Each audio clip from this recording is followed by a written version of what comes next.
삼성을 비롯한 한국 반도체 기업들의 겨울이 끝났다. 삼성전자 반도체가 1년 만에 적자 탈출을 눈앞에 두고 있다.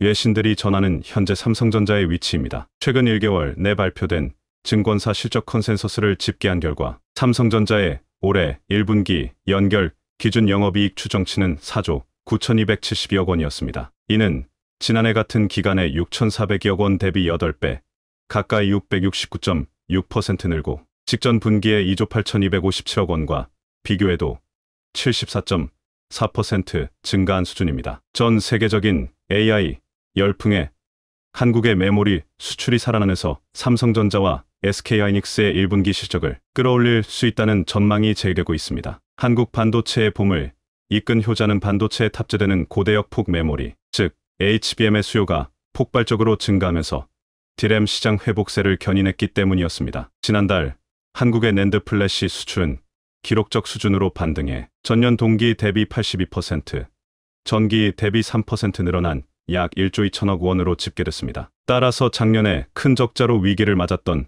삼성전자는 올해 모두 회복할 것으로 보이며 삼성은 최근 반도체뿐 아니라 가전에서도 순항 중이라 더욱더 반등이 예상된다는 게 업계의 대체적인 전망입니다. 게다가 삼성전자는 최근 주주총회에서 엔비디아를 넘어설 비밀병기까지 공개하며 세계를 또 한 번 놀라게 했는데요. 대체 삼성이 공개한 비밀병기는 무엇인지, 왜 글로벌 반도체 시장은 이것을 주목하는지 오늘은 이 소식 자세히 전해드립니다. 삼성전자 세탁기와 건조기가 미국과 영국 매체들로부터 최고의 제품이라는 평가를 받고 있습니다. 미국 CBS는 전문가들의 평가와 테스트를 통해 삼성전자 비스포크 드럼 세탁기를 2024년 최고의 세탁기로 선정했는데요. CBS는 삼성의 드럼 세탁기를 두고 AI 기반 기능으로 똑똑하고 효율적이라고 소개했습니다. 또한 CBS는 삼성의 건조기 역시 최고의 제품으로 선정했습니다. 삼성의 건조기는 8개 분야별로 선정한 최고의 건조기 중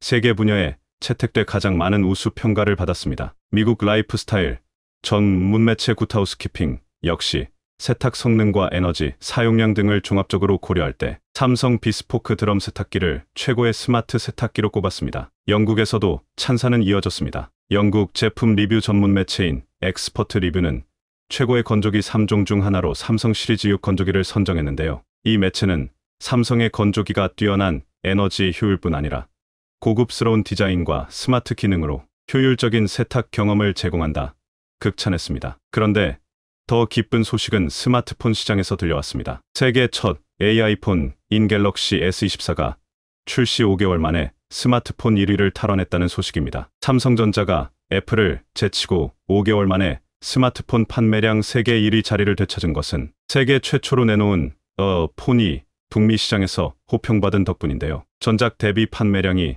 증가한 갤럭시, Z 폴드 플립 5 등 최신 폴더블 스마트폰도 삼성전자의 1위 탈환에 힘을 보탰습니다. 삼성은 라이벌 애플이 반독점 소송 등으로 코너에 몰린 지금이 프리미엄 스마트폰 시장에서 새를 물릴 절호의 기회로 보고 앞으로 더욱더 공격적인 마케팅을 펼친다는 구상입니다. 그런데 최근 삼성의 공격적 행보는 여기서 끝이 아닙니다. 삼성은 주주총회에서 비밀병기를 깜짝 공개해 또 한 번 세계를 놀라게 했습니다. 현재 전 세계에서 마이크로소프트 MS, 구글, 아마존, 메타, 오픈 AI, 테슬라 등 먹이사슬 최종점에 있는 기업들조차 꼼짝 못하는 기업이 있으니 그건 바로 엔비디아입니다. 엔비디아의 2024 회계연도 4분기 영업이익률은 무려 62%에 달했습니다. 100원짜리 물건을 팔아 62원을 지갑에 챙기는 엔비디아 매직은 바로 독점에서 나옵니다. 엔비디아가 판매하는 AI 가속기에 4만 달러의 가격표가 붙어도 마이크로소프트 MS,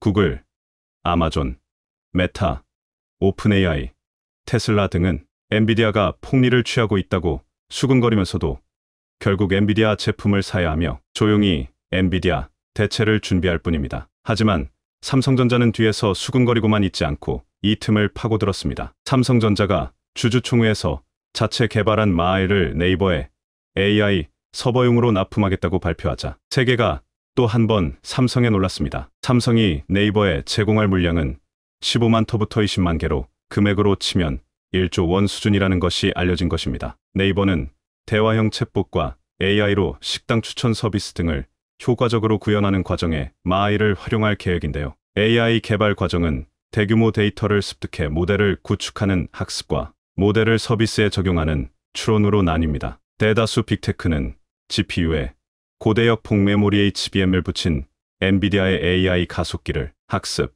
추론 구분 없이 활용하고 있습니다. 엔비디아 외에는 대안이 없기 때문입니다. 지난해 엔비디아 서버 매출의 40%, 약 25조 원이 이 추론 분야에서 나왔으니 지금 전 세계에서 얼마나 값인지를 알 수 있습니다. 그런데 최근 추론 영역에는 GPU 기반이 아니라 맞춤형 AI 가속기가 더 어울린다는 목소리가 커지고 있습니다. 학습에는 병렬 연산에 특화한 GPU 기반 AI 가속기가 적합하지만 차별화된 AI 서비스를 하는데 필요한 추론에는 비싼 데다 전력도 많이 쓰는 엔비디아 제품을 굳이 넣을 필요가 없다는 이유에서입니다. 최근 MS, 아마존, 메타 등이 신경망 처리 장치 등을 활용한 추론용 AI 가속기 개발에 나선 이유가 바로 여기에 있습니다. 삼성과 네이버의 동맹 역시 엔비디아의 독주를 막으면서 AI 가속기 시장을 뚫어야 하는 명제 앞에 이해관계가 맞아떨어진 결과였습니다. 네이버는 지난해 10월 지도를 기반으로 식당 등을 추천하는 네이버 플레이스 서비스용 추론 서버를 엔비디아 GPU 기반에서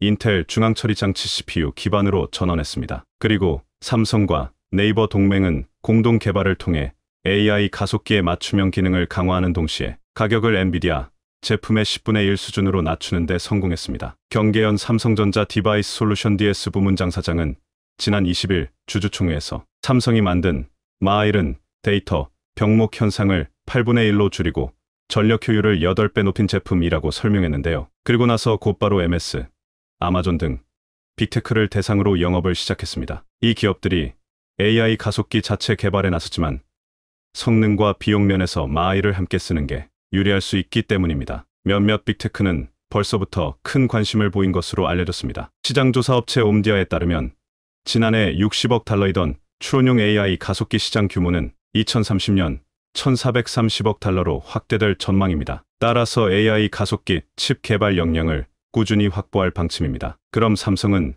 AI 추론 칩 마아이를 어떻게 만드는 것일까요? 첫째, 삼성전자는 마아이에서 데이터를 경량화하겠다는 콘셉트를 잡았습니다. 똑같은 데이터라도 기존보다 군사를 빼거나 형태를 가볍게 한다는 이야기입니다. AI의 시대라는 것은 한마디로 이야기하면 데이터 전쟁을 뜻합니다. AI는 수많은 데이터를 입력해 훈련을 한 다음 그 결과를 토대로 마치 사람처럼 추론하는 과정으로 진행되기 때문이죠. 그런데 AI 시스템은 귀납적인 사고를 하기 때문에 학습한 데이터가 많을수록 정확해지고 그래서 정보가 쌓일수록 추론의 과정 역시 복잡해집니다. 거대 언어 모델 LLM, AI용 데이터 센터가 수많은 GPU나 CPU, AI용 연산 장치를 설치해 놓는 이유이기도 합니다. 그런데 문제는 데이터 병목 현상과 전력 문제입니다. 데이터 병목 현상을 해소하기 위해 개발한 게 바로 고대역폭 메모리 HBM이었습니다. 엔비디아의 HBM인 H100은 부르는 게 값이라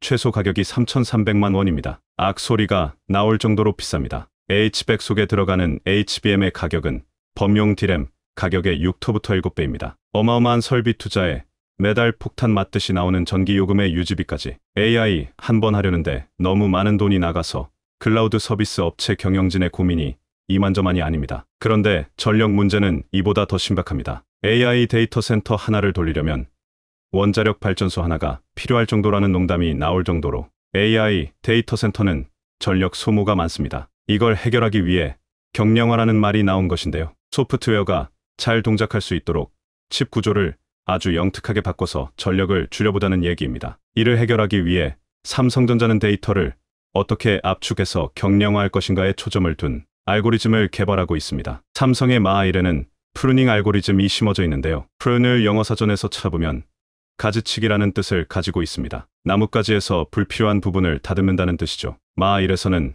데이터를 가지치기 한다는 뜻입니다. 즉, 메모리 안에서 극심한 교통체증을 해결하기 위해 가지치기를 해서 굳이 이 연산에 필요하지 않겠다 싶은 것들은 빼고 전달을 한다는 것입니다. 그럼 뭘 솎아낸다는 걸까요? AI 메모리 안에는 어떤 입력값을 원하는 출력값으로 만들기 위해서 가공을 하는 매개 변수, 이른바 파라미터 패러미터라는 게 저장돼 있습니다. 그런데 AI의 발전으로 파라미터의 수는 날이 갈수록 늘고 있습니다. 메모리에서 GPU로 이동하는 터널이 맨날 이 파라미터 때문에 막히고 열이 난다고 해도 과언이 아닙니다. 그래서 메모리 안에서는 극심한 교통체증을 해결하기 위해 가지치기를 해야만 합니다. 이 파라미터는 꾸러미 형태로 저장되어 있는 게 특징입니다. 파라미터 꾸러미 전체를 GPU로 냅다 던지는 게 아니고 꾸러미 속에서 굳이 이 연산에 필요하지 않겠다 싶은 것들은 빼고 전달을 한다는 거죠. 삼성전자와 마하이를 함께 개발 중인 네이버 반도체 개발팀은 프루닝의 문제를 해결하기 위해 한 발 더 나갔습니다. 이른바 암호화 알고리즘 엔크립션으로 정보를 변환하는 아이디어를 얻었고 아주 효율적인 AI 연산이 가능하게 만든 것입니다. 삼성전자는 SSD 고속이동 통신에서 정보 오류를 잡을 때 활용하는 에러 수정 코드 ECC의 안보 코어 원리를 응용해 AI 칩 알고리즘을 짜고 있는 것으로 알려져 있는데요. 삼성과 네이버 동맹이 엔비디아의 독주를 막기 위해 내놓은 비밀병기 마하일. 이것이 얼마나 많은 빅테크 기업에 팔리는가. 스마트폰과 가전에 이어 전 세계가 지금 삼성을 주목하고 있는 또 하나의 이유입니다. 최근 미국의 금리 인상 기조가 이어지면서 세계 경제에 어두운 어두운 그림자가 더욱 짙어지고 있습니다. 물론 우리나라 경제도 안 좋은 영향을 받고 있지만 그동안 막대한 부채를 통해 건강하지 못한 경제 성장을 해온 국가들 위주로 위기가 더욱 증폭되고 있는데요. 그 중에서도 경제 전문가들이 가장 예의주시하는 국가는 바로 중국입니다. 올해 상반기까지 중국의 국가부채는 국내 총생산 GDP의 275%를 기록하는 등 역대 최대 수준에 도달한 상태인데요. 문제는 중국 내 모든 동계화 부채 등 대외적으로 알려지는 데이터는 중앙정부의 강력한 통제 안에 있어 어느 정도 불리한 점을 감추고 유리한 점을 부각시키는 것이 가능합니다. 그 결과 중국의 자본금융시장은 다른 선진국에 비해 불투명하다는 것이 익히 알려져 있고 결정적으로 중국에 투자하는 해외 투자자들의 불안 심리를 가중시킬 만한 요소와 데이터는 중앙정부 차원에서 축소시키기도 글로벌 신용평가 기관들은 중국 중앙정부에서 밝힌 경제 관련 정보를 완전히 신뢰하지는 않고 있습니다. 그럼에도 현재 중국 당국은 자국의 부채 수준을 감당할 수 있다는 계산이지만 미국 기준금리가 높아지면서 중국이 부담해야 하는 부채와 이자 비중 역시 눈덩이처럼 커지고 있습니다. 과거처럼 중국 경제가 급성장하던 시기라면 부채와 이자가 급증하더라도 더 높은 성장률로 메꿀 수 있지만 문제는 이를 뒷받침해주던 중국의 성장 동력이 점점 꺼져간다는 것입니다. 게다가 중국이 급성장하던 시기에 진행한 1대1로 프로젝트를 통해 경제 사정이 좋지 못한 개발도상 국가들에게 막대한 자본을 빌려주고 높은 이자로 돌려받고자 했지만 스리랑카와 파키스탄들 1대1로 참여국들의 디폴트가 이어지면서 중국이 그들에게 빌려준 자금의 수가 불투명해진 상황입니다. 중국 역시 대출해준 자금을 회수하지 못한다면 중국은행과 금융권을 중심으로 연쇄적인 디폴트가 확산되는 것이 우려되고 있습니다. 이 밖에도 중국 경제가 예전만 못하다는 근거 중 첫 번째는 생산 가능 인구수 감소입니다. 불과 몇 년 전까지만 해도 출산율이 높아 산하 제한 정책을 펼쳤던 중국은 현재 일본보다 출산율이 낮아진 상태이며 2022년을 기준으로 인구 감소 단계에 접어들어 생산 가능 인구수가 점차 줄어든다는 것입니다. 두 번째로 글로벌 기업들의 탈중국 것입니다. 많은 인구수와 저렴한 인건 비용 그리고 대규모 시장은 글로벌 기업의 중국 투자를 이끌어왔는데요. 글로벌 기업들의 기술력과 자본을 충분히 흡수한 중국은 현재 노골적인 지국 기업 우대 정책으로 해외 자본을 배척하고 있습니다. 중국 내에서 해외 기업들이 영향력을 가지는 것보다 해외 기업을 벤치마킹해 성장한 자국 기업을 정부 보조금까지 주면서 키우고 있는데요. 이에 반발한 미국, 유럽 등 서방 세계에선 불공정한 기업 환경을 조성한 중국을 제재 중으로 대표적으로 반도체를 비롯한 첨단 산업에서 중국의 발전을 막고 있는 것입니다. 중국은 세계 1위의 반도체 수입 국가로 2021년 기준으로 반도체 수입 금액은 4,700억 달러, 우리 돈 622조 원에 달합니다. 반면 중국의 석유 수입량은 300조 원 수준으로 중국은 석유를 수입하는 것보다 2배나 많은 양의 반도체를 수입하고 있습니다. 우리나라 1년 예산이 600조 원 수준인 것을 감안하면 중국의 반도체 수입량이 상상을 초월하는 것을 알 수 있지만 반대로 이런 동계를 통해 중국의 반도체 독립은 사실상 불가능한 수준이라는 걸 알 수 있습니다. 시진핑 주석은 반도체 굴기를 통해 2025년까지 반도체 필요량의 70%를 자급자족하겠다는 계획은 이미 물거품이 되었고 현재 중국 반도체의 자급률은 4% 수준에 불과합니다. 그만큼 미국과 유럽의 반도체 제재가 효과적으로 작동하고 있으며 반도체 기술의 경우 하루가 다르게 발전하기에 기술 격차가 곧 경쟁력으로 작용하는데요. 중국은 한국과 기술 격차가 5년 이상 나기에 통계적으로 경쟁 자체가 불가능한 수준입니다. 그런데 반도체 굴기엔 실패했지만 그동안 한국이 세계 1위를 제패하던 디스플레이 LCD 분야에서 중국의 공격적인 추월으로 세계 1위를 내주었습니다. 그런데 기술 수준이 높지 않아 진입 장벽도 낮은 LCD의 경우는 중국의 1위 자리를 내주었지만 최근 프리미엄 스마트폰과 전기차용 디스플레이, 고해상도 TV 패널에 탑재되는 OLED는 오래전부터 원천 기술을 확보해 한국이 세계 시장 점유율 80% 가까이 차지하는 등 선두를 달리고 있는데요. OLED의 기술 수준은 매우 높고 진입 장벽이 높아 후발주자가 쉽게 진입할 수 없는 분야이지만 LCD 사업으로 자본금을 마련한 중국이 자국 정부의 지원금을 등에 업고 OLED 산업에서도 맹렬한 추격을 하고 있습니다. 2022년 올해 기준으로 중국 내 최대 디스플레이 업체 BOE에선 생산량을 빠르게 확충하며 점유율 30%까지 늘리려는 시도를 하고 있는데요. 미국 아이폰에 탑재되는 OLED 디스플레이 납품에 성공하며 더욱 빠르게 공장 증설과 공격적 투자를 감행하고 있습니다. 하지만 최근 미국 정부에서 중국제 반도체에 이은 디스플레이까지 제재하는 방안을 마련해 중국 디스플레이 업계는 물론이고 여기에 수십조 원의 지원금을 투자한 중국 정부마저 비상에 걸렸습니다. 미국 현지 다수의 IT 매체와 경제지에선 미국 정부가 중국 디스플레이 업체에 납품되는 핵심 소재와 제조 장비 수출을 제한하도록 하는 방안을 검토 중이고 해당 제재가 시행되어 중국제 디스플레이가 퇴출되는 경우 글로벌 경제에 미치는 영향과 스마트폰, 자동차부터 TV 시장까지 디스플레이가 사용되는 산업 전반에 미치는 영향을 검토 중이라는 소식이 전해졌습니다. 이번에도 중국은 디스플레이 제재를 정면으로 받을 수밖에 없는 이유가 있는데요. 제일 먼저 디스플레이 생산의 핵심 제조 장비는 전부 미국의 특허가 적용되어 생산되고 있습니다. 게다가 OLED 소자의 핵심 발광물질인 도펀트는 미국 유니버셜 디스플레이에서 90%에 달하는 점유율을 가지며 독점적인 시장 지위를 가지고 있습니다. 그리고 미국 기업인 코닝은 OLED 유기발광 소자가 내는 빛이 제대로 투과될 수 있는 유리기판을 제작하고 있는데요. 압도적인 기술력으로 시장 점유율 70%를 가지고 있습니다. 여기에 추가적으로 삼성 SDI의 자회사인 독일의 노벨드 역시 OLED 원천 핵심 기술을 보유하고 있는데요.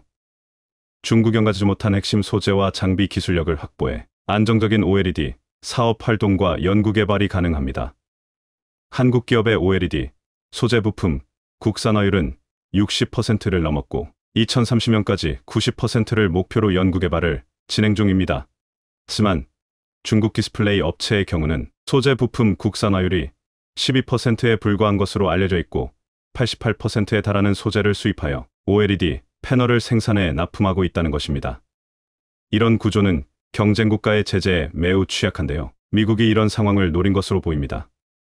한국 기업들은 과거부터 이런 상황을 충분히 겪어 현재는 면역이 생긴 것으로 보이는데요.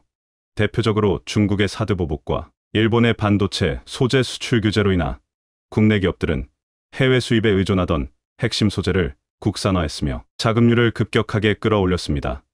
주변 경쟁 국가들의 이런 견제는 한국의 핵심 산업에 종말을 가져다 주기보다 스스로 극복하는 능력을 키워주면서 오히려 성장의 발판이 되는 계기가 되었는데요. 반면 중국에 시행되는 제재는 그렇지 않습니다. 반도체와 OLED 원천 기술을 보유한 미국의 제재는 중국 디스플레이 산업은 반도체 산업과 마찬가지로 모래성 무너지듯이 무너질 것이란 전망입니다. 마치 중국을 대표하는 IT 업체인 화웨이가 중국 내 스마트폰 시장 점유율 1위를 차지하다가 미국의 제재 이후 단 2년 만에 점유율 5% 이하로 하락한 것처럼 디스플레이 업체, 특히 기술 진입 장벽이 높고 해외 소재와 장비에 의존을 많이 하던 OLED 산업이 직격탄을 맞게 될 것이란 분석이 나오고 있습니다. 중국 디스플레이를 대표하는 BOE는 최근의 상승세와 자국 정부 지원금을 이용해 생산 공장 라인을 공격적으로 확장해왔습니다. 지난해 공장 생산량이 6천만 대 수준이었지만 중국 청두와 면양 지역의 최신 OLED 생산 라인을 가동하면서 곧 연간 생산량 1억 대 돌파할 것이라는 계획인데요. 이는 디스플레이 업계에서 전례 없던 공격적인 투자입니다.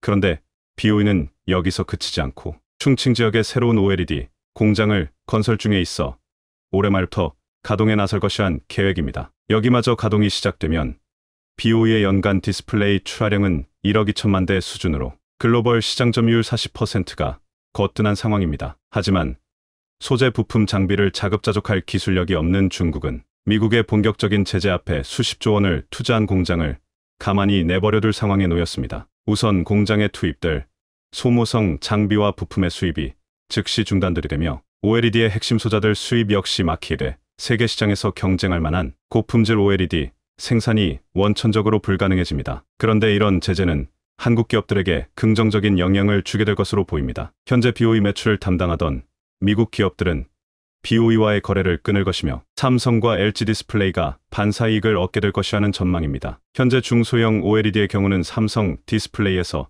70%, LG 디스플레이가 15%, 중국 BOE가 15% 수준으로 세계 기업에서 점유율을 나눠 가지고 있는 상황이었는데요. BOE가 제재로 타격을 받으면 자연스럽게 삼성과 LG가 파이를 나누게 된다는 것입니다. 그런데 미국의 제재 말고도 BOE에게 닥친 위기가 있는데요. 빠르게 공장 설비를 늘리면서 구매한 OLED 생산 장비의 구매 대금 납기일이 밀렸다는 것입니다. 장비를 지급받은 지 30일 내로 대금 지급을 완료하던 BOE는 지난 9월부터 경영 악화로 인해 대금 지급일을 90일 이내로 완료하겠다는 일방적인 동보를 해왔는데요.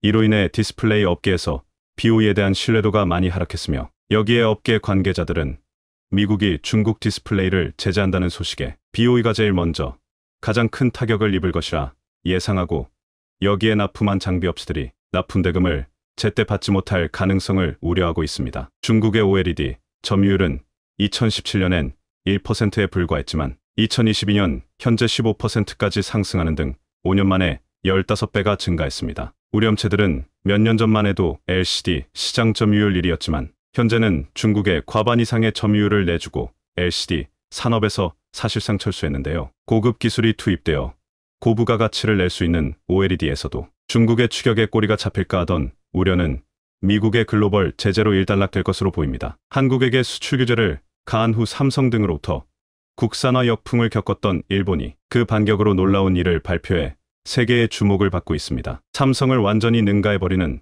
첨단 반도체 생산 능력을 확보하겠다고 한 것인데 수많은 언론들은 일본의 무모함에 황당함을 드러냈고 이를 본 일본인조차 과거 사례를 언급하며 대실패를 긴고하고 있습니다. 스스로 몰락위기에 빠진 일본. 현재 어떤 일이 벌어지고 있는지 자세히 알아보겠습니다. 최근 도요타 등 일본 기업 8곳이 모여 첨단 반도체 국산화를 위한 회사 설립 발표를 한 바 있습니다. 이를 본 일본 내부에서는 뜨거운 반응이 나오고 있는 상태입니다. 새 회사의 명칭은 라피더스로 라틴어로 빠르다는 뜻을 가지고 있습니다. 슈퍼컴퓨터와 자율주행, 인공지능, 스마트시티 등의 필수적인 이나노급 첨단 반도체를 2027년부터 양산한다는 목표를 세운 것입니다. 여기에는 도요타와 키옥시아, 소니, NTT, 소프트뱅크, NEC 등의 출자가 예정되어 있습니다. 일본 정부가 연구개발 거점의 기초를 다지는데 700억엔을 지원하고 도요타, NTT, 소니, 키옥시아 등 7개 회사가 각각 10억엔 그리고 미쓰비시 은행은 3억엔을 출자하는 것으로 나타나고 있습니다. 니시무라 경산상은 신회사 설립에 자금을 지원하는 것 외에 미국 IBM 등과 차세대 반도체 공통 연구를 담당하는 새로운 조직을 세우고 양산과 연구 부분에서 국산화를 목표로 하고 있다는 설명을 했습니다. 그들은 삼성과 인텔, TSMC의 파운드리, 개발 일정까지 소개하며 자신들이 따라잡을 수 있다는 자신감을 보인 상태입니다. 신규 회사에는 세계적인 반도체 장비 회사인 도쿄일렉트론의 전 사장과 미국 웨스턴 디지털, 일본 법인장 등 반도체 경험이 풍부한 이들의 합류도 예정되어 있습니다. 일본 측은 이를 바탕으로 2나노미터 이하 반도체를 생산하겠다고 밝힌 상황입니다. 하지만 이를 본 일본인들은 황당함을 드러내고 있습니다. 그 일부 반응을 보면 일본을 대표하는 민간 8개사의 합계 투자액이 80억엔 정도라니 기가 차다. 왠지 히노마루 연합 반도체 같아서 엘피다가 생각난다. 엘피다도 무너졌고 일본 디스플레이도 끝장나고 있는 판국에 이것도 안 되겠지. 나라의 지원이 단지 700억엔이라니 TSMC 설비 투자 규모는 5조엔 정도다. 이것으로 성과를 얻을 수 있습니까?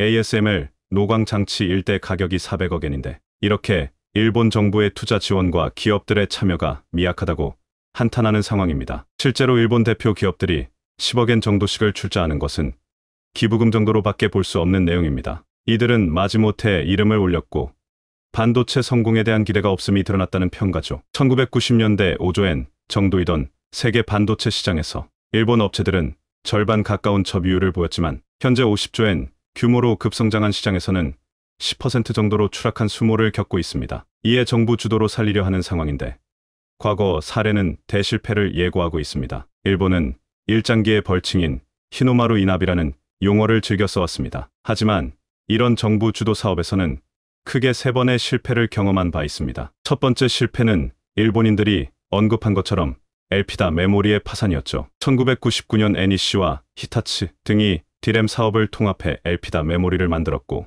2003년에는 미쓰비시 전기의 디램 사업을 흡수하며 삼성 추격에 열을 올렸던 상황이었습니다. 그런데 2009년 들어 사업이 어려워 지자 일본 정부는 공적자금 300억엔을 투입해야만 했습니다. 결국 3년 후 엘피다는 파산했고 미국 마이크론에 인수됐습니다. 그리고 두 번째 실패는 2012년 만들어진 재팬 디스플레이 JDI 관련입니다. 히타치, 도시바, 소니 등이 핵정 사업을 통합해 한국 LCD 산업을 타도하겠다며 자금을 쏟아부었지만 2020년 주력 공장을 매각하는 수모를 겪기도 했습니다. 그리고 세 번째는 스페이스 제트 사업입니다. 2008년 일본 정부는 1,500억엔 중 500억엔을 지원하며 소형 여객기 개발 사업을 펼친 바 있습니다. 그런데 납품만 6번 연기하며 9년간 시간을 끌었고 개발비도 7배인 1조엔으로 증가했습니다. 결국 2020년 해당 사업을 주도했던 미쓰비시 중공업은 20년 만에 처음으로 적자를 봤으며 현재는 사실상 개발을 포기한 상태가 됐습니다. 그리고 조선업에서도 재팬마린 유나이티드와 이마바리 조선 등이 뭉치며 한국을 넘어서려 했지만 현재는 신규 수주가 거의 없는 상황이 되고 있습니다. 이에 일본이 희망을 걸고 있는 것은 미국과의 협력입니다. 일본 대표들은 최근 미국을 찾아 차세대 반도체 연구개발을 함께하자는 제안을 하기도 했습니다. 연구거점에는 도쿄대, 산업기술원, 이화학연구소 등이 참여하며 IBM을 포함한 미국과 유럽 기업의 합류도 기대하고 있는 상태입니다. 반도체 생산 분야에서 한국과 대만에 밀리던 미국과 일본이 손을 잡고 이나노를 개발해 삼성과 TSMC를 따라잡겠다는 선언을 한 것입니다. 삼성전자와 대만, TSMC는 2025년 이나노급 공정 상용화를 목표로 하고 있습니다. 컴퓨터 기술의 게임 체인저로 불리는 양자 컴퓨터와 AI는 물론이고 차세대 미사일과 레이더, 전투기 등에 적용되는 핵심 부품으로 평가받는 부품입니다. 회로 선폭이 좁아질수록 소비 전력은 줄고 정보, 처리 속도는 빨라집니다. 이에 미국과 일본이 자국 내 생산에 사활을 걸고 있는 것입니다. 일본 정부는 자체 반도체 공급망 구축에 13조 원 투입을 계획하고 있습니다. 미국과 공통으로 개발하는 차세대 반도체 연구센터에 3,500억엔, 첩단 반도체 공장을 유치하는데 4,500억엔, 휘토류 같은 반도체 필수 소재를 확보하는데 3,700억엔을 배정한 것입니다. 하지만 일본과 미국의 협력을 회의적으로 보는 시각이 상당합니다. 이들이 오랫동안 반도체 설계나 소재 부품, 장비 등에 초점을 맞춰왔던 만큼 빠른 시일 안에 생산에 필요한 기술자나 노하우를 확보하기는 어렵다는 것입니다. 일본 교수는 반도체 강국 한국이 10년 이상 장기 계획을 세우는 마당에 일본은 20터부터 30년 이상의 계획이 필요하다는 지적을 하기도 했습니다. 미국 또한 최첨단 반도체의 90% 이상을 대만 기업에 의존하고 있는데 중국의 대만 침공 가능성에 대비해 TSMC나 삼성 공장 유치에 안간힘을 쓰고 있습니다. 실제로 최근 시진핑은 군복을 입고 작전 지휘센터를 방문해 전쟁을 강조하는 모습을 보였고 언제라도 대만을 힘공할 수 있다는 강한 의지를 드러내기도 했습니다. 또한 중앙군 사위, 총사령관 직함을 추가하며 군부대의 중요성을 더욱 강조한 상황입니다. 이를 간파한 일본 억시 대만 TSMC에게 막대한 보조금을 주며 유치를 추진 중에 있습니다. 구마모토현에 건설 중인 TSMC 공장에는 최대 4,700억엔을 지원하고 일본 키옥시아와 미국 마이크론 또한 보조금을 승인받은 상태입니다. 대규모 투자로 고용과 임금 상승 같은 경제적 효과를 노리는 것뿐 아니라 엔화 가치 하락을 투자 유치의 기회로 보고 있는 것입니다. 일본은 2차 추김 예산 마련을 위해 22조엔 이상의 국채 발행 계획을 발표했습니다. 결국 올해 발행되는 국채 규모는 62조 4천억엔으로 불어난 상황입니다. 코로나로 인한 경기 침체를 막기 위해 2020년 110조엔 발행 이후 두 번째로 큰 규모입니다. 이로 인한 일본 정부의 부채는 연말이면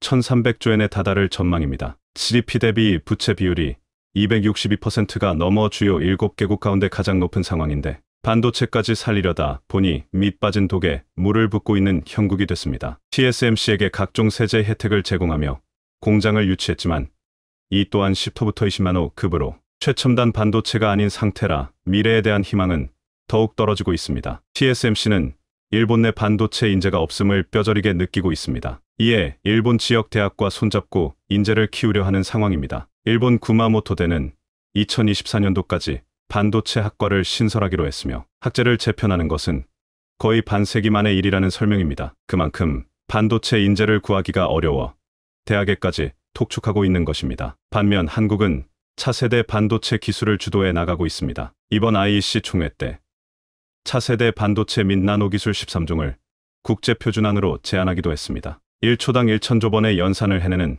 차세대 인공지능 반도체 평가 방법 5종과 금속보다 200배 단단하고 1000배 이상 가벼운 첨단 소재, 그래핀 관련 내용도 포함되어 있습니다. 이는 위원회 승인을 거쳐 2터부터 3년 후 최종 국제표준으로 제정될 예정입니다. 총회는 미국, 일본, 독일, 중국 등 76개국 2천여 명의 대표단이 참석했는데 그들은 한국의 엄청난 기술을 확인하고 크게 놀랐던 것으로 나타났습니다. 삼성전자는 2027년까지 1.4나노 공정 파운드리를 양산하겠다는 선언을 했습니다. 지난 6월 3나노를 시작으로 TSMC를 따라잡는 행보를 보이고 있는데 내년 말쯤이면 평판이 지금과는 크게 달라져 있을 것이란 설명입니다. 3나노 이하 공정은 2025년까지 7배 이상 성장이 예상되고 있습니다. 파운드리 분야에서 TSMC와의 격차가 3배 이상 벌어져 있지만 10나노 이하 비율은 64 수준이라 기술 개발로 언제든 뒤집을 수 있는 상태입니다. 삼성의 파운드리 고객 수는 2019년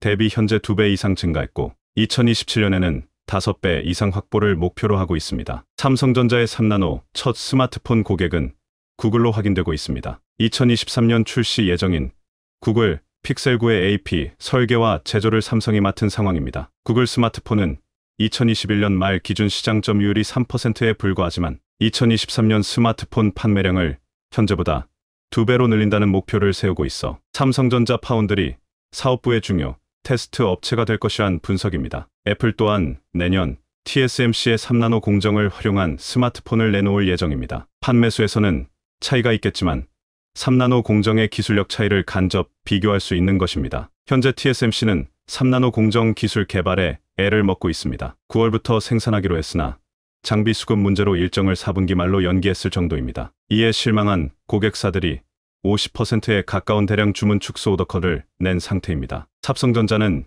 이를 추격 기회로 삼는다는 방침입니다. 삼성전자는 어려운 경제 환경에도 올해 54조 원 투자를 그대로 진행하려 하고 있습니다. 일본 대표기업 8곳이 800억 원을 투자한다고 과연 삼성을 따라잡을 수 있을까요? 한국은 폴란드에 놀아나고 있다. 폴란드가 대한민국 무기 체계 도입 의사를 처음 밝혔을 때 나온 주장입니다. MOU에 불과하다거나 혹은 가격 후려치기용으로 한국을 이용하고 있다는 주장을 펼쳤습니다. 그러나 현재 폴란드발 방산 수출은 계약서에 서명이 마르기도 전에 대한민국을 향한 시기 질투와 반대로 폴란드의 마음은 오로지 진실뿐이었던 건데요. 그런데 이번에 수출된 여러 무기에 가려진 이것이야말로 전시의 무기 수출로 큰 돈을 벌 수 있는 찐 사업인데요. 그것은 바로 탄약입니다. 다들 잘 아시겠지만 현대 무기는 속사가 가능합니다. 보병이 쏘는 소총은 2초면 30발 탄창을 비울 수 있고 우리 국군의 자랑 K9은 15분 안에 전탄을 소진할 수 있습니다. 물론 전술 교리상 실제로 그런 행동을 하는 일은 없지만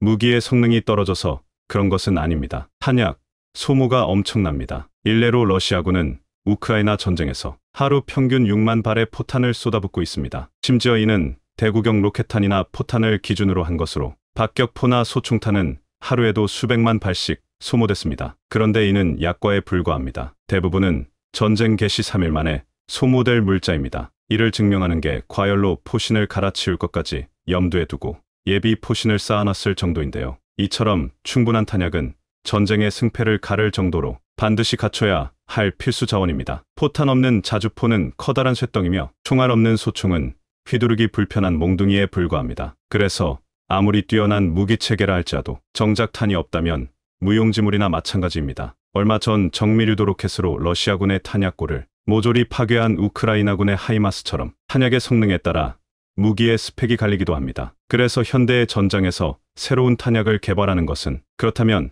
대한민국의 탄약 개발 수준은 어느 정도일까요? 현재 대한민국은 하이마스가 사용하는 정밀유도 로켓을 이미 실전 배치했고, 미국의 차세대 포탄인 엑스칼리버와 같은 초장거리 유도 포탄의 실전 배치를 눈앞에 두고 있습니다. 이 한 발 한 발이 적진을 초토화할 수 있는 엄청난 폭탄들인데요. 하지만 일반적으로 탄이라고 하면 전부 거기서 거기라고 생각하기 쉽습니다. 그러나 탄의 종류에 따라 위력이 천차만별이라는 사실은 잘 모르는데요. 오늘 군사 무기에서 세계 최정상을 향해 날아가는 대한민국의 탄에 대해 알아보겠습니다. 최근 벌어지고 있는 우크라이나 전쟁에서 가장 큰 활약을 하는 무기는 바로 대포와 로켓입니다. 일례로 전쟁 초기 서방 무기가 지원되기 전에 러시아군이 점령지를 넓힐 수 있었던 것은 죄다 러시아 포병이 수와 질에서 우크라이나 군을 압도한 덕분입니다. 그런데 서방이 우크라이나에 정밀 타격이 가능한 K9급의 고성능 자주포와 유도 로켓을 난사할 수 있는 하이마스를 제공하면서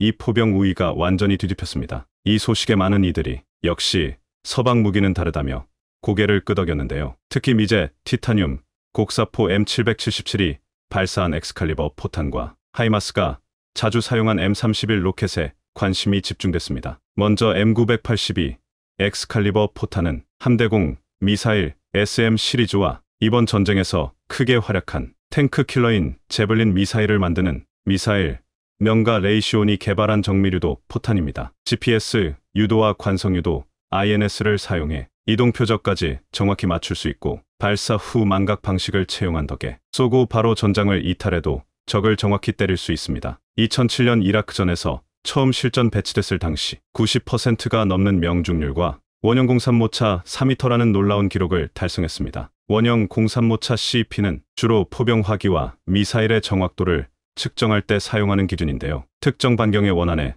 절반 이상이 명중할 수 있다는 뜻입니다. 예를 들어 K9 자주포의 CEP는 50m 정도입니다. 반지름 50m, 그러니까 지름 100m의 원 안에 명중할 수 있다는 것인데요. 얼핏 보면 매우 형편없어 보입니다. 그런데 아닙니다. 애당초 40km나 떨어진 물체를 고작 50m 오차로 정확히 타격한다는 것은 굉장히 어려운 일입니다. 대포를 사용하는 포신 포병이 사용하는 일반적인 고폭탄으로 CP 50m 이상의 성능을 낼 수 있는 포는 그리 많지 않습니다. 바다에서도 정확히 사격이 가능하도록 여러 부가 설비가 추가된 한 포를 제외하면 지상 장비 중에서는 최고 수준이라 할 만한데요. 이 사진은 러시아의 포격이 가장 거세던 6월의 돈바스에서 촬영된 사진입니다. 보시다시피 낙하한 포탄의 흔적이 사방에서 보이는데요. 러시아의 포격이 얼마나 멈청났는지가 여실히 드러나는 장면입니다. 그런데 이건 더럽게 못 쏜 것입니다. 대다수 포탄이 목표인 참호가 아니라 엉뚱한 들판에 떨어졌기 때문입니다. 이 정도면 모차가 수백 미터가 아니라 킬로미터 단위로 나온 수준인데요. 이에 반해 지금 보시는 사진은 연평도 포격전에서 우리 국군이 K9으로 포격한 북한의 무도 기지 모습입니다. 포탄이 굉장히 오밀조밀 몰려있는 것을 볼 수 있는데요. CEP가 50m임에도 포탄이 빼곡히 밀집해 있습니다. 그만큼 대한민국 포병이 뛰어나다는 방증입니다. 사실 155mm 포탄의 유효 살상 반경은 통상적으로 25터부터 50m입니다. 그러니까 최대 50m 내에 5발의 포탄이 떨어진다는 것은 사실상 해당 지역의 모든 물체가 파괴된다는 뜻입니다. 수미터 두께의 철근, 콘크리트로 감화된 특화점, 그러니까 벙커나 주력 전차의 경우 직격이 아니라면 어느 정도 생존이 가능하기는 하지만 그조차도 말 그대로 생존만 가능한 수준입니다. 시가전에서 민간인 피해를 최소화하기 위한 정밀 사격을 하거나 대포병 사격을 회피하기 위해 한정된 시간 안에 최대한 정확하고 빠르게 포를 쏘고 후퇴해야 하는 현대 포병에게는 CP 50m 정밀한 조준을 하기에는 상당히 어렵습니다. 그래서 앞서 말씀드린 엑스칼리버 같은 포탄이 나온 것인데요. 현재 우크라이나전에서 쓰이고 있는 개량형의 정밀도는 무려 CP 2.4m로 알려져 있는데, 이 정도면 사격 재원이 정확할 경우 일격에 탱크조차 격파할 수 있는 엄청난 수준입니다. 이 엑스칼리버 포탄 덕에 수적으로 크게 밀리던 우크라이나 포병이 러시아를 상대로 대등한 전투가 가능했는데요. 그래서 우리 대한민국도 한국판 엑스칼리버 포탄을 개발 중입니다. 더 정확히 말하면 이미 개발했습니다. 2014년 선도형 핵심 기술 개발 사업 과정에서 CP 1.9m라는 초정밀 타격에 성공했습니다. 뿐만 아니라 39구 경장 주포로 사용하는 엑스칼리버와 달리 52구경장 포신에도 FORGRI 사용할 수 있도록 설계되어 최대 사거리가 40km인 엑스칼리버보다 10km 이상 긴 사거리를 확보했습니다. 하지만 안타깝게도 양산에는 실패했는데요. 사거리 100km 급 차세대 포탄인 초장사정 활강포탄 GJM을 개발하는데 예산을 몰빵했다가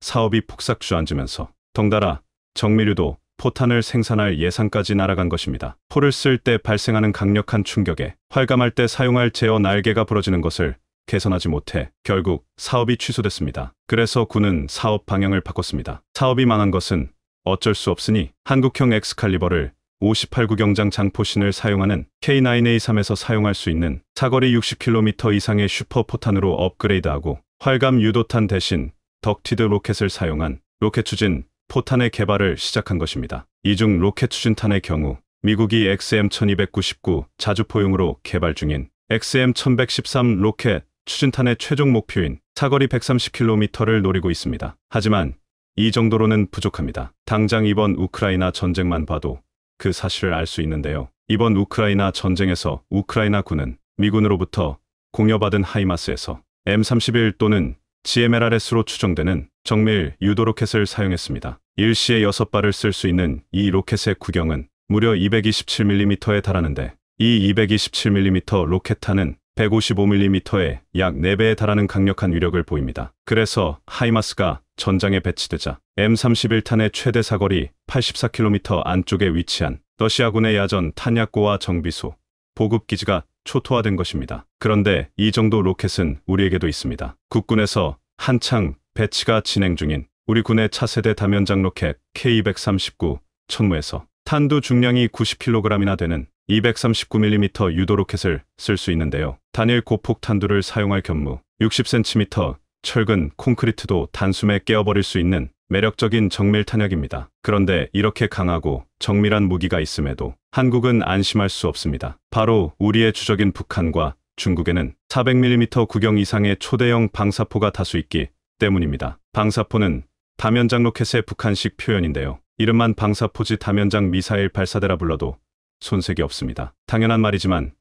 그만큼 사거리가 길고 위력도 강합니다. 우리 군에서는 이 무기가 300km 이상 날아갈 수 있을 것으로 추정하는데요. 이에 맞서 우리 군은 천무에 장착할 구경 600mm 전술지대지 미사일 KTSSM2 개발을 앞당기는 한편 KTSSM2의 개발을 앞당기는 한편 400mm 유도 로켓 4발을 발사할 수 있는 천무위를 800개발 중입니다. 두 무기 모두 300km 이상의 사거리를 확보할 계획인데요. 그런데 한국의 변화는 이게 끝이 아닙니다. 239mm 포탄에 유도 로켓을 달아 로켓의 사거리를 최대 300km까지 연장할 계획입니다. 만약 이 사업이 성공한다면 우리 군이 보유할 K239 300대가 동시에 사격할 경우 무려 3600발의 239mm 유도 로켓을 일시에 평양에 퍼부을 수 있습니다. 이 정도면 다면장 로켓만 쏴도 전쟁이 끝나지 않을까 싶은데요. 그러나 이렇게 무시무시한 화력에도 불구하고 우리 군은 더 강한 화력을 원하고 있습니다. 그래서 새로운 탄약 개발에 큰 노력을 기울이고 있는데요. 그중 하나가 바로 열압력탄입니다. 열압력탄은 포탄의 폭발이 아니라 폭발로 생긴 압력과 열을 이용해 적을 제거하는 무기입니다. 폭발로 상대를 제압하는 고폭탄과는 그 구조가 다른데요. 좀 더 상세히 알려드리면 산화제가 들어있어서 화약이 빨리 그리고 강하게 연소합니다. 이 덕에 일순간에 생성된 가스와 화력이 집중되어 비교적 좁은 범위에 매우 강력한 폭압과 파편이 생성됩니다. 한마디로 한 방에 상대를 날려 보낼 위력이 생긴다는 것입니다. 이에 반해 열압력탄은 산화제 없이 공기 중으로 열과 압력을 발생할 특수 면류를 살포하며 폭발합니다. 그래서 고폭탄에 비해 폭심지의 피해는 떨어지나 화염과 압력이 넓게 퍼져 지하시설 등에 숨어있는 적에게 큰 타격을 입힐 수 있습니다. 일례로 우크라이나 전쟁에서도 러시아군이 이 열압력탄을 사용하는 TOS-1A 브라티노를 이용해 시가지에 매복한 우크라이나 군에게 큰 타격을 입혔습니다. 튼튼한 철근 콘크리트로 지어진 덕에 155mm를 견딜 수 있는 빌라나 아파트라 할지라도 브라티노의 열압력탄 세례가 쏟아지면서 내부에 숨어있던 병력이 폭감에 휩쓸려 전멸했는데요. 이렇게 위력적인 무기다 보니 금지 무기가 아님에도 불구하고 금지 무기라 착각하는 이들이 있을 정도입니다. 그리고 이 분야에서 우리 군은 러시아, 미국 등 열압력탄 개발 선도국들의 뒤를 쫓아 차세대 열압력탄을 개발 중입니다. 유독성이 높고 일정 시간이 지나면 내부 충전물이 굳어버리는 시효경화 같이 여러 문제가 있는 산화 프로필렌을 대체할 열압력탄용 연료 물질을 찾고 있는데요. 완성 이후에는 239mm 유도 로켓, 각종 국산 미사일의 열압력탄두 버전이 나올 것입니다. 탄의 종류에 따른 우리 군의 화력이 더욱 강력해지는 건데요. 차세대 탄 전쟁에서 대한민국이 또다시 승리하길 바랍니다.